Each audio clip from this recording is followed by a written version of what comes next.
Good morning, everybody, and welcome to the Underhood Show. My name's Josh Profit. Alongside me this morning, I have Scotty Gurman. Good morning, Scotty. Good morning. How's everybody doing?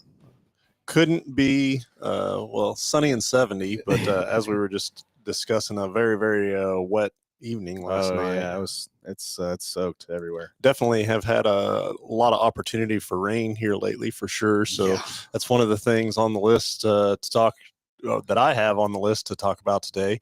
But hey, this is a call-in show, 316-462-3673. That's the number to jump on the air here with us. Let's talk about anything automotive. You want to talk about, maintenance intervals. You want to talk about new vehicle products, vehicle acting not right, and got something going on, acting funny, and you want to discuss it. We can try and point you in the right direction. Been known to give away a free diag from time to time as well, and take a look at something at no charge to you, figure out what's going on with it. But the number to call in is 316-462-3673, and that'll get you patched through here to the podcast, and we'll answer your question live. To each and every caller that calls in, we'll send you out a prize package valued at over $130 in value. Going to consist of the works, which is an oil change and tire rotation. We use Motorcraft oil and filter products here at Mel Hambelton Ford. While we're performing that, we're also going to complete a multi-point inspection on your vehicle, checking over the brakes, tires, steering, suspension, all the safety-related components on that vehicle, just making sure that it's geared up and ready to go for that next 5,000 miles of driving. You'll also receive yourself $10 to Mel's Diner, so you can get yourself something to eat and drink while you're here with us at the Big Corner. Complete nitrogen for your tires, so you get all the great benefits that nitrogen has to offer. And then a BG products package, which consists of a can of MOA or motor oil additive for your engine oil, and then CF5, or excuse me, 44K for your fuel system. Again, just getting that vehicle geared up and ready to go for that next 5,000 miles of driving. So, hey, let's get the phones ringing. 316-462-3673. We want to talk about, Scotty and I both have a list of stuff to go over, but we want to talk about what you want to talk about. So we've got Delbert on the chat already this morning. So good morning, Delbert. Good to hear from you again. Been a while since we've talked. So it's like I was saying last night, a lot of rain come down. We've had a lot of that over the last week and a half for sure. And rain in automotive, especially when you get floods like that. Yes. The turnaround don't drown is I think huge. So not when I think a turnaround don't drown, I'm not thinking of the severity level of for the passengers, but I'm thinking of for the engine, right, or the transmission, or the components of that vehicle, because driving through high water like that, all the seals and gaskets and everything in the powertrain portion of it is designed to keep designed to keep fluids in, not designed to keep water out. Right. And so when you do that, when you're driving through that stuff, brings a whole nother level of maintenance to a vehicle. And you have all kinds of things that have vents on the top now, like you have transmissions and rear differentials and stuff like that. So when you drive through a lot of water, then water just gets right into there as well. So that becomes a huge problem. I've had two get towed in from folks driving through water. It's not a good idea. It's really not. It's and then I think of, to start out with, we can kind of talk about, as far as the engine goes, it will run submerged as long as the air cleaner of it is above whatever the water level is. It's when the water level comes above where the air intake is for the engine, that's when you have problems. So whenever you ingest water into the engine, the combustion chambers cannot compress water, right? And so that's what you call a hydrolock situation, and it just does, something has to give. And so typically you bend a rod. I've seen it, throw a rod completely through a side of a block, and at that point you're at an engine to replace those components. I even think of people, my example of water in powertrain components is people using boats and in and out of a boat ramp, and you see water in rear differentials quite a bit. Oh yeah, because of that, and nobody really ever thinks of that, but that's a pretty common thing that we run across. In this industry. So, and there's definitely a lot of funny videos on the internet of people backing boats in, and the boat gets in just fine, but then the truck doesn't stop. The truck gets in just fine too. It does too, yeah. But it don't float. The other day I was watching one, and it was I think it was a Camaro or something, and they had some jet skis or something, and I mean the jet ski wasn't even close to floating yet. The car was just about submerged in the thing, and so that's good stuff. But yeah, try to avoid it as much as you possibly can. I mean, obviously within reason, but don't risk it. If you think you probably shouldn't do it, you shouldn't. That's the safest thing. Take a different route. I know in Wichita we have a whole bunch of streets that have just terrible water distribution and stuff like that. So if you are questioning it, just be safe and don't do it. It's a lot cheaper to do it that way. Well, I mean, yeah, you get into a situation like that, and we can talk about kind of what happens, and then I mean what it takes to fix it for sure. But let's go to the phones and talk to Delbert. Good morning, Delbert. You're on Live with Under the Hood. Good morning. I took it as a sign to call you. Oh, well, no problem at all. It has been quite a while since you and I had talked. It has for been. sure, so. I was actually sick for a couple of weeks. Had some issues going, so I got that all taken care of. I was this morning driving in. Didn't wake up in time to watch it. Yeah. This morning driving in, I was like, it's for whatever reason it did cross my mind. I was like, I hadn't heard from Delbert in a while, so. Is it? Is it? Last time I was there, you were. I think you were on vacation, getting an oil change because I brought my grandson on Friday, and you just weren't there. I don't know if you might have been on a racing thing or whatever, but you just weren't there. Phil was there. Gotcha. And but you weren't. And the only reason I say that is you never walked through the lot. Store the whole 3 hours I was there. So that's unusual. That's why I said that. Very much so. So are you getting as much water down there as we are up here? Much rain? It's still raining this morning. And it's moderate to light rain, but it's still raining this morning. We had threats for tornado storms all night, and luckily the storms that were coming through around 12:30ish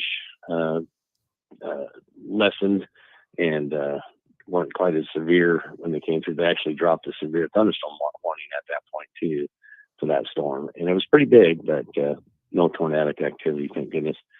In our area, there was some on the west side of the state, but they always seem to get it out there coming from Texas. So Panhandle, but it's good night. They do slept about 2 hours, so good. They do a pretty good job down there at getting the city streets being able to drain off and stuff like that, or do you have a lot of intersections with standing water? Well, there's a few areas down here, just like Wichita, that always flood. They have tried to alleviate them, but they're still there. Norman is just notorious for their downtown area. No, I shouldn't say downtown. Their city area by the university, between the university and downtown, flooding right through there. So, people still drive through it though. They don't learn. They don't know what water locking is, or like we call it hydro locking. Yeah. So, those who don't know what hydro mean, it's water. It's water. It's water. Yeah. So we, I don't know, it was maybe a couple days ago. It was during the day or early morning that we had a lot of rain come through, and there was out on the east side of town, and I mean there was just video after video of people trying to drive through that stuff, and I'm just thinking, man, I just don't know where you have to go that you have to be there right now that it's worth. That it's worth. I just think they have money to throw away. That's all. Trying to do that. And they even had videos like on the news of them actively doing it. Like there was already cars standing in water because they couldn't get through it, and somebody in like a Range Rover was like, you know what, I'm gonna give it a shot, and nope, it just stopped immediately right there too. It's like, wow, good job. So it makes me wonder, will those I hate to use the name brands, but like Car Shield will cover those kinds of No. Yeah. So in situations like I that, think people believe they would. So Yeah. In situations like that, I mean, that's not a, we can talk about that a little bit too, but Yeah. that's not a manufacturer defect. And really that's what that Oh, warranty not is at there, all. there to do is when you're, That is an that's a insurance personal claim. defect. Yeah, that is an insurance claim, is what that is. Yeah, extended warranties. And that's what I deal with on a regular basis. Extended warranty companies will actually send out inspectors to verify and make sure, like, this is an actual, failing of a part, not because of any either negligence or being an idiot.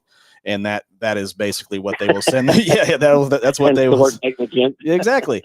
But yeah, they will send out inspectors to verify and make sure that there's no foul play or water intrusion, and then because they want to say, hey, no, this is an insurance claim, and that's kind of why they do that. Yeah, I've been in this industry for a lot of years, and surprising to my MA, and in all this time, I've seen one vehicle that was driven into high waters, and it did not damage the. Kill it? Yeah, well, so it killed the vehicle, and we Yeah. towed it in, but we were actually able to put a set of, pull the plugs, get all the water out of the cylinders, hydrolocked, but the motor was not Really bad. Yeah, was that not here? bad. It was here. It was here, and I've never in my life had I seen that before. Nope, and I haven't. And so it was. It happens once in a great while. You get those. The old Panther platform was really good about the engines they use, and those are really good about if they hydrolocked, you could get them running again. But they were like, you couldn't kill those engines. Yeah. And to this day, that car is still running around. Are you serious? Yeah. So, and that happened, I don't know, I would guess 2020, maybe something along those lines. Yeah. Just absolutely put some CF5 in that 44K through that, flush it out. Yeah, for sure. But where I'm going with this is, a lot of these, the airball, the amount of water that you have to drive through in order to damage the engine or to kill the engine or to stall the engine out, by that time you're well above door seals and stuff like that. And so typically what happens is once the car stalls out, then the car is sitting in that amount of water, and then the interior of it gets filled up, and so now you have water under your carpet, and then with the miles and miles and miles of wiring in these vehicles and modules and stuff like that, like all that stuff is now sitting in water. Yeah. And so, yes, you may be able to get that vehicle up and going and running again by replacing, an engine or whatever from there. But what's the long-term effect of that vehicle later on down the road on, how long does it take for that corrosion to get to the connectors and start making a little ghost for your electrical system, Well, and by that, and that we could even extend that conversation on into now, purchasing a used car. I got a story. And so you may be purchasing a headache from something like that you'd never even know about. And that's where, I guess Carfaxes are good things, or vehicle history, or knowing the vehicle history of a vehicle is huge. And so like right when I started getting into the automotive industry, I've been in it coming up in June. I've been in the automotive industry for 18 years. And I remember when Katrina happened. And they had all of the flooding and stuff like that. And so they had a whole bunch of abandoned cars that people bought and actually tried to fix and sell. And they would kind of distribute them throughout the United States. And so part of the inspection was to check the VIN location of where the vehicle came from, and then look underneath the vehicle to check for flood damage. I remember that. That's crazy. I do actually remember that. But anyway. Yeah, for sure. That's amazing. I've flooded a couple of my older vehicles and were able to get those started, but then again, they didn't have all the electronics. Band, which is fairly high. The problem was that the air intake was low, like underneath the bumper type low. So if you went too deep into the water, it just suck water up into the intake and flood your vehicle, and you're stuck. So I mean, a lot of people don't realize why they move air intakes up, for one, and when I see people driving through water and the water is going over their the hood. grill, Yeah. the grill, or just going through the grill, they're like, I'm thinking that's normally where you're going to find your air intakes, and that's where you're going to find problems. So if you're getting it below your door seals, you're fine, probably. However, if there's no road underneath you, you're not fine. Well, So turn around, don't drown. And it's don't chance it, because it's thousands of dollars to fix your vehicle if you do. So it's not a good thing, and some places won't even work on those type of flooded vehicles. So because of the electronics involved. Well, it's just just the long-term effect of what else is going to happen on that vehicle later on down the road. Yeah, it's the brain. I mean, I know of some YouTubers that are out there, doing flooded cars all the time, trying to talk people into these are great cars to buy and all this stuff. So no, you don't. You better have lots of money to fix those cars. You might get them cheap, but you're getting them cheap for a reason. That's right.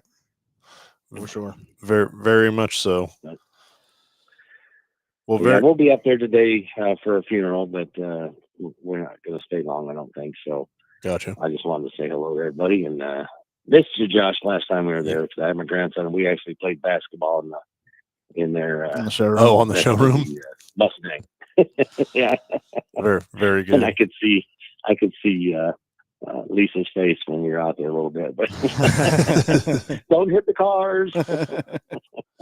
Very good. Well, Delbert, appreciate the call, and thanks for checking in. All right, gentlemen, you guys have a great day and a good sales day for everybody out there. All right, man. We appreciate it. You take care. All right. Very good. Hey, let's get somebody else on the phone here. 316-462-3673. That's the number to jump on the air here with us. And let's talk about your flooded car experience. If you happen to have one of those, or maybe you've seen or know somebody else that has or has been through that, for sure.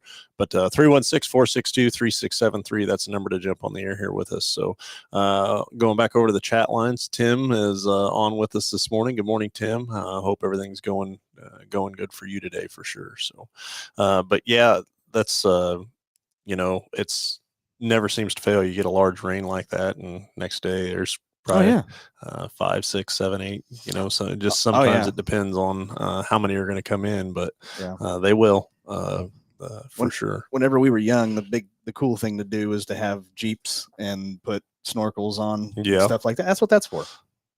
Going through high water, because we're idiots. Well, and there's so there are our Raptors, they actually have in the owner's manual of them, there's like a water level crossing specification in it as to how much that is. I can think of a Ranger Raptor specifically that just visiting with a customer, they knew what that was and had it out on trails and stuff like that, and cool. Was very aware of its abilities and what it could do. And I think if you're going to put it in those types of situations, to have that knowledge, I think is great. Just to make sure that one, you're not going over that to cause damage to components that you that you don't want to. For me, on a vehicle like that, if it was to flood out and end up needing an engine, that's the main concern at the time. But for me, it's years down the road, like what's going to happen. Yeah.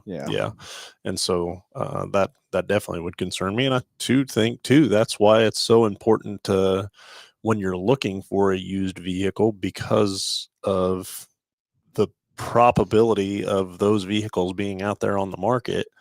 You think just in our area here, and the number of vehicles that we've seen pretty much every time that it storms or rains, and you get a significant amount of weather, and that's just this area here. I mean, that's not you. That happens all over the country, and to where I think that should be a thought in your mind when purchasing a used vehicle, and making sure that you're getting it from a quality source. Right. And making sure that somebody's inspected that thing over very good to know that it's a good quality used vehicle. Because I think of somebody just purchasing something like that, and the issues that they have 2 years down the road or year and a half down the road that, they didn't sign up for that. They didn't want that. Right. Yeah. That's not what they were looking for when they were looking for a used vehicle. So, well, we all, I think, know that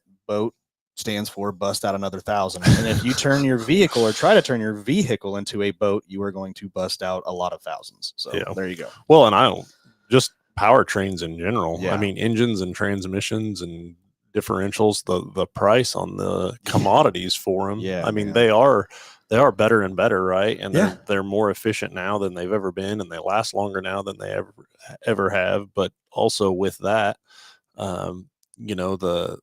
that piece as a commodity is worth a lot. There's a lot that goes into it. There's a lot of engineering that goes into it, and stuff like that. And I mean, we're at a point now. Years ago, I think there used to be a huge difference between like a remanufactured option and a salvage option.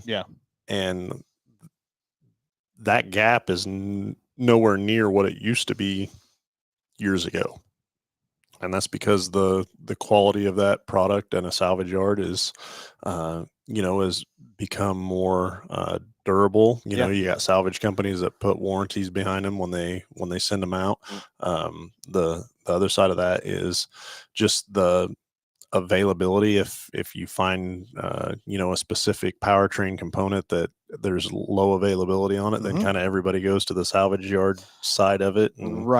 And, but the price also reflects that of the salvage parts as well. The salvage parts have gone up quite a bit because of that reason. That's and I've seen situations or scenarios that I've been involved in that the remanufactured powertrain component was actually maybe the same price or cheaper than what a salvage yard component was, just because of availability. Exactly. And that to me, that for my mind to grasp that is like, that does not make sense at all. Like, how can that be? For sure. So definitely just think about that as you're potentially driving through water, and what that looks like. Just be safe and flip a U-turn. Just be safe and try to avoid it as much as possible. So what's on your list over here of something that you want to talk about today? Well, man, I've had, especially over the last couple weeks, it's been a little while since I've been on, and just over experiences. First of all, I'm coming up on 14 years at Mel Hambelton Ford in less than 20 days. So 15 days will be 14 years here at Mel Hambelton Ford. And I've seen a lot of stuff, but especially over the last 3 to 4 weeks, I've had some really weird instances of customers that had concerns. And it all led back to OE parts, and this was on Fords, this was on Chevrolets, this was on Dodges. A whole bunch of things of somebody trying to save as much money as possible by buying an aftermarket part instead of going with the original equipment that's designed for that car. And I think everybody kind of gets into that spot at least once in a while in their lifetime of where, well, I can get this for $100 less, and the warranties come into play. But there's a lot of things that we can discuss about that, and I'm sure you've got tons of stories as well. Yeah, for sure. For sure. We definitely can get into that. Let's go to the phones and let's talk to Tim. Good morning, Tim. How's things for you this morning? Doing good, Gus. How about you? Great. Absolutely. I guess Phil overslept, but that's all right. Hey, that's between you and him, but we got this covered over here for now. Sure. Yeah, I wanted to tell you basically a car story that I had back, I forgot, it's probably been 10 or 11 years ago. Had that big hailstorm that hit downtown around the stadium. We were in Lawrence, Dumont, and drove my wife's 6-week-old Lexus down there. And that hailstorm hit, and when I came out, there was all this black stuff all over the car. And I said, "Who's throwing stuff on my car?" And found out that was the sunroof. Turned out every window was broke, mirrors were broke. The only straight piece of metal was a gas cap door. Jeez. And the insurance company told me that, oh, this is a brand new car. We can fix this. Oh. And it wouldn't even start. And I mean, the floorboard had about 6 inches of water in it. And so, through a very good insurance agent that I had, he got me to have Toyota write a letter that stated that they would no longer be responsible in the effect of anything warranty-wise, because they couldn't guarantee, because it had been wet, that the airbags wouldn't go off or whatever. So when I gave that letter to the insurance company, I said, I guess y'all are responsible now. And they basically ended up replacing the vehicle. Only cost me my deductible plus $15. Wow. Yeah. Yeah. Very good. That's crazy. You know, I would, in that scenario or situation, like I would have to side with the manufacturer of the vehicle. Like if that water's down there, again, you have no idea what that's going to affect or cause down the road.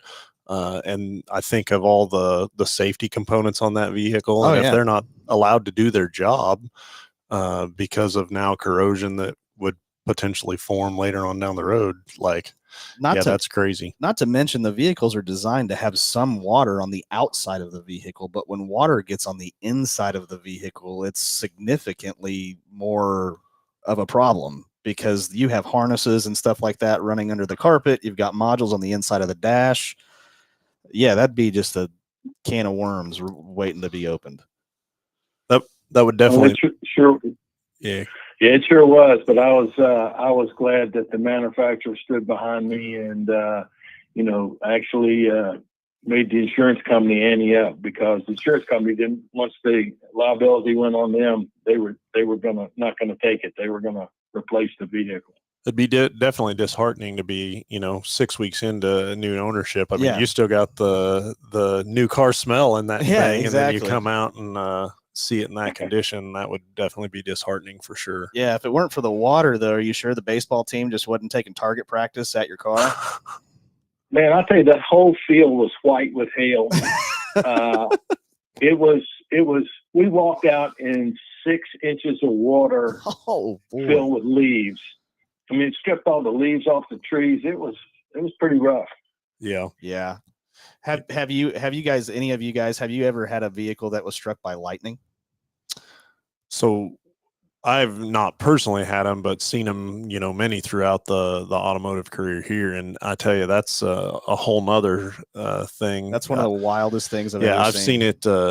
I've seen it do very, very minimal damage. And then, I've seen it in cases where it literally just did, some sort of cosmetic damage, and that was it. And then I've seen it just completely mess with an electrical system to the point where insurance companies will just say, okay, we're not even messing with this. They get so far into it, and like, there's no end in sight here. We're totaling this thing, and down the road it goes, for sure. Because that is probably one of the weirdest, weirdest inconsistency things, I would say, as far as like a natural disaster to a vehicle, for sure. There was one that I think it was maybe 2 or 3 years that lightning struck the vehicle and it did so much damage. But the craziest thing was that it changed the color of the wheels and blew out the tires. Do you remember that one? Yeah. Wow. Yeah, it was crazy. Just all a matter on how it hits it and everything like that. It was for sure. Nuts. Well, very good. Well, Tim, I appreciate the call this morning and sharing your story there with us. Yeah, Cal, you guys have a great day today, and enjoy this nice weather. Yeah, we will. Very good. Have a good rest of your day, bud. All right. Bye. See you, man. And good luck with,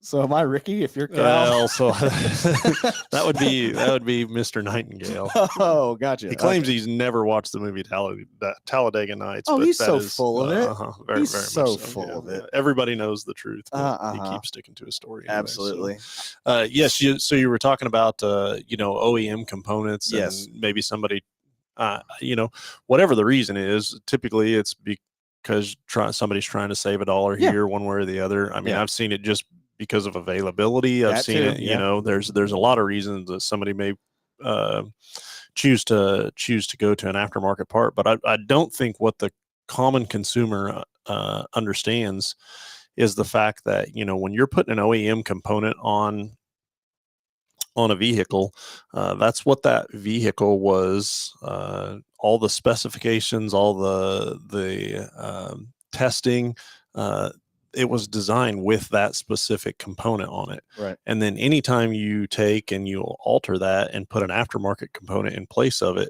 like that's a test. Mm-hmm. You've now become a test subject. Yeah. Right. And then the flip side of that is, from an aftermarket standpoint, they don't have to abide by the same rules and regulations. That's what I wanted to touch on. And so customers I don't think they understand that at all. And then, from an aftermarket manufacturer, and if I was an aftermarket manufacturer, I would look at it too. Like, okay, I have, when I look up this, let's say, brake pad for this year, make, and model, it fits this vehicle. But if I modify that pad, in this way, and this way, now I can make that pad fit this vehicle, this vehicle, this vehicle, and this vehicle. Correct. And instead of carrying these 4 SKUs, I only have to carry 1. That's exactly right. But it goes on all those. It will work in every one of those applications. So why would I not do that? Exactly correct. If their whole idea is, I want to make one part fix or fit the most amount of vehicles because that's less cost for me and less of a headache, as opposed to an OE part is specifically designed for that VIN. It makes a huge difference. And a brake pad is a great example. This was something maybe a month ago that happened, where a customer put on aftermarket brake pads for like an older body style. So like a 2012-13 Ford Fusion. And ever since, and we didn't install them, they installed them themselves. Customer brought it in, and anytime they applied the brakes, there would be this chattering noise coming from the front end. And so obviously we knew it had something to do with the brakes, but the brakes looked fine, the rotors looked fine, everything looked fine. But no matter what we would do, we resurfaced the rotors, we cleaned up the pads, we did whatever we possibly could to try to get rid of this chattering noise that we got.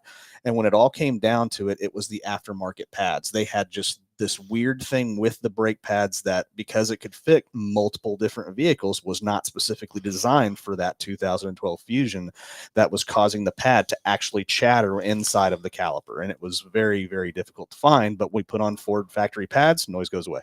Yeah. And, I've been involved in a lot of situations or scenarios as well, that are very similar to that. Very similar to that story. I think of it, for me, is like electronic components. Big time. You have a vehicle that comes in and it has a battery draw in it. Well, the very first thing the very first thing that I'm looking at is what's in it that's not factory. Does it have an aftermarket radio? Is there a remote start on it? Does it have an aftermarket radio? Yeah. Is there something that the customer has added, that would, because that is, honestly, that's probably the most likely cause of that draw, for sure. And again, it's just making that vehicle to where that it's going to operate at optimal conditions throughout the ownership of it. And when it gets down to it, in this example of this Fusion that you had, like, they didn't save any money. In fact, it ended up costing them more. Yeah. Not to mention, money is huge and it's on the forefront of everybody's mind, but also for me, it's like a time and effort thing, right? It costs a little more, but think of the time and effort that you had to put into the problem. So they had to change them originally, and then we had to figure out what that looked like. Yep. But then now we had to fix the vehicle, a third time. And so if it just would have been done the first time, you wouldn't have had, potentially the other 2 visits that it would have took to figure out what was going on and get it taken care of, for sure. Absolutely. And take it, and let's say it's not brake pads. Let's say it's some kind of electrical repair that you had at another dealership. No matter where you take it, if it's going to somebody else, that technician is going to start at square one. So they're going to go back through anything that that had already been has already been previously done. So you're basically paying twice to do the exact same thing, and that's just more money out of your pocket. So there's so many instances. I've had thermostats that look exactly the same side to side, that it has a valve on one and doesn't have a valve on the inside of the thermostat that you can't see, that was causing a vehicle to overheat. But on the outside, looks exactly the same. And it's just little things like that that can make and break a budget, because it became so much more expensive because of us trying to figure out exactly what the cause was. And it kind of, as a technician, you're like, okay, well, that thermostat looks like it's brand new, so that's probably the least likely of the thing, so. Or if somebody says, hey, I've replaced this already, so then you're I don't want to say overlooking it, but you're a lot less likely to suspect that as being the component that could be giving you trouble or failing. Correct. For sure. And then I think along the lines of the pricing of that component, and it might be a little bit more expensive, but then the flip side of that, I think of like a warranty that goes behind it. That was the other thing I wanted to touch on. So now when you have an OE component, that manufacturer is going to stand behind that product. Yep. And in our case, it's with parts and labor. That's right. Right? And that's good at any Ford dealer nationwide. That's right. So, and it's 2 years unlimited mileage. You're traveling down the road on vacation and have an issue with a component that's already been replaced. Like there's backing behind that. Yeah. But I mean, when you get into like a Ford factory part, it's 2 years unlimited mileage, parts and labor at any Ford dealership nationwide. If you go to an aftermarket part and you install it yourself or have somebody else install it, well, the aftermarket company is only going to warranty the part and not the labor, and it's only for 12 months or 12,000 miles. How many people drive 12,000 miles in a year? Nobody. Everybody's more than that for the most part on average. The flip side of that is you're also going to have to find that location or a place that that offers the warranty to it in a traveling situation for sure, and then pay them to install it. Yeah. So there's a lot of benefits is mainly what I'm saying, and it kind of saves your butt in a lot of situations, but more or less it's nice to know that you're covered, and that's a very, I don't know, it's an important thing for me, especially when I'm looking into it and whenever I'm doing what I do. So agree with that 100% for sure. So well, very good. It's 316-462-3673. That's the number to jump on the air here with us if you've got a story to tell. Tell me a flood story. I need a good one. Do you? No, I need a good one. I want a good flood story. I haven't had any, luckily. I don't think you want one of those. Well, as long as it wasn't the person who's calling. If it's at somebody else's expense, I'm totally okay with it. But the flip side of that is I was thinking, I could see somebody getting in a situation. I drive through Colwich on the way coming to work every day, and I don't know what it is. And Haven, so I live in Haven, and they even have a couple of streets that, man, just for whatever reason, like they when it really rains, for in a short period of time, they get a lot of rain. The drainage system in that town in Colwich is not the greatest, and I think to myself, and I actually had this happen with one of my neighbors where I live, that they just happened to leave a car out, parked along the curb the night before, didn't even think anything of it, and then it had rained that much, and sitting in a situation like that, and that was, they didn't drive through anything, but it's still sitting there, and woke up the next morning and got all sorts of water in the car, and that'd be a bad situation. That's in situations like that, that wasn't really the customer's fault. They just parked it in the wrong place at the wrong time for sure. Right. But even in a situation like that, that'd be a bad deal for sure. So but hey, I think we'll go ahead and kind of wrap up here. And Scotty, I appreciate you coming in and taking the time to hang out with me this hour. I appreciate all the listeners and all the great calls that we had this morning in regards to that. So everybody have a wonderful weekend, and we will talk to you next Saturday.